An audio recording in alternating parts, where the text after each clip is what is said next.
इंग्लंडमध्ये होतं ते. गर्सनी म्हणून एक जागा आहे, तिथलचा किल्ला. आपले शनिवारवाडे एवढे त्यांचे किल्ले, मे बी शनिवारवाडा मोठा आहे त्याच्यावर, असे त्यांचे ते किल्ले.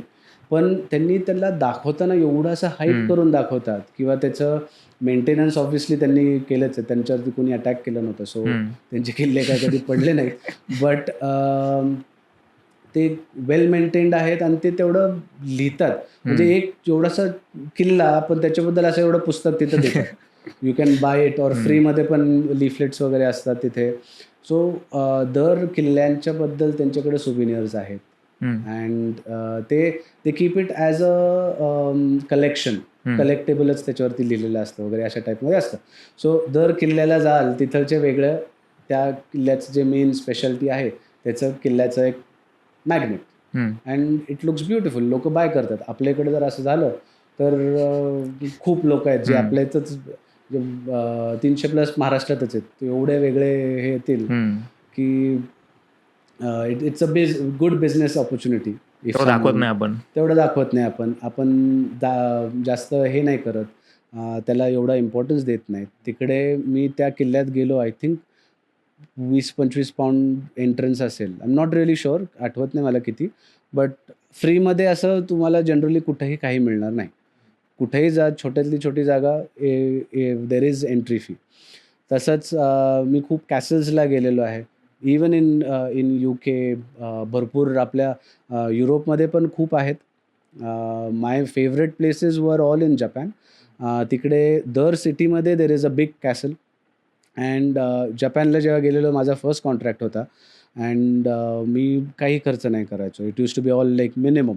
पाणी पण माझंच घेऊन जायचं. बिकॉज तेव्हा त्या पॉईंटला असं होतं की यू ऑलवेज कीप कन्व्हर्टिंग. आणि 200 आणि 300 रुपयाला एक ती 10 रुपयाची बाटली, दॅट नाही जमणार, सॉरी.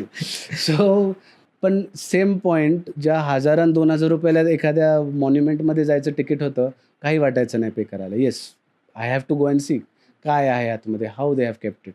आणि तिकडे वेल मेंटेन्ड कॅसल्स आहेत त्यांचे. If I am not wrong, दर 50 का 100 वर्षात ते सगळं रिनोव्हेट करतात in the original way it was. So originally जेव्हा केव्हाचं असेल तेव्हा जसे असायचे ते तसेच, तेच पेंट्स, तेच मटेरियल, सगळं तेच ठेवून ते दरवेळेस रेनोव्हेट करतात त्याला. एवढे 50 to 100 years. 50 to 100 इयर्समध्ये त्यांचं असतं तसं. अँड जपानमध्ये केवढे डिझास्टर्स झाले. बॉम्ब पडला, भूकंप आला, आता पण सुनामीचं हे झालेलं आहे. सो तरीही ते तेवढं मेंटेन ठेवतात अँड तेवढं त्यांना त्याच्याबद्दल आहे. So yes, there is no problem की त्यांना जर त्याच्यासाठी एंट्री असेल.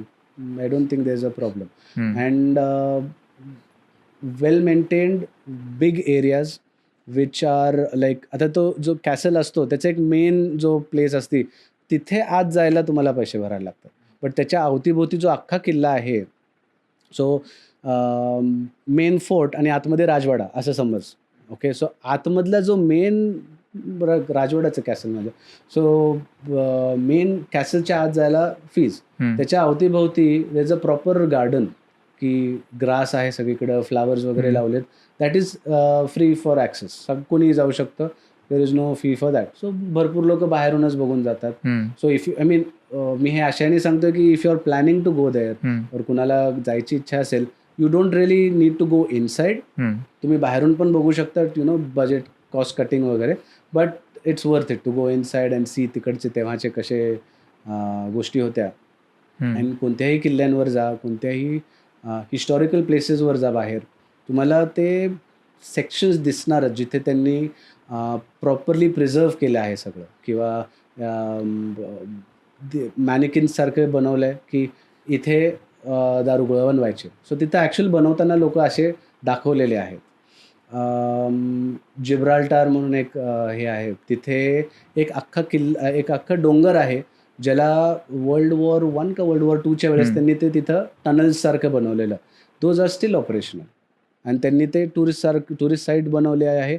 आतमध्ये तिकडचं जे हे होतं, जिथे सगळे वेपन्स वगैरे ठेवायचे, ते अजून तसं आहे. तिथे पण त्यांनी मॅनिक्विन्स बनवलेले आहेत टू शो यू की कुणी एखादा गेला and if you don't have a tour guide और कुणी नाही आहे, तू स्वतः गेलास तरी तू एक म्हणजे ॲटलिस्ट ते मला व्हायचं, कारण मी आता एवढे बघितलेत किल्ले. सो एक अंदाज येऊन जातो की कशाचं काय आहे.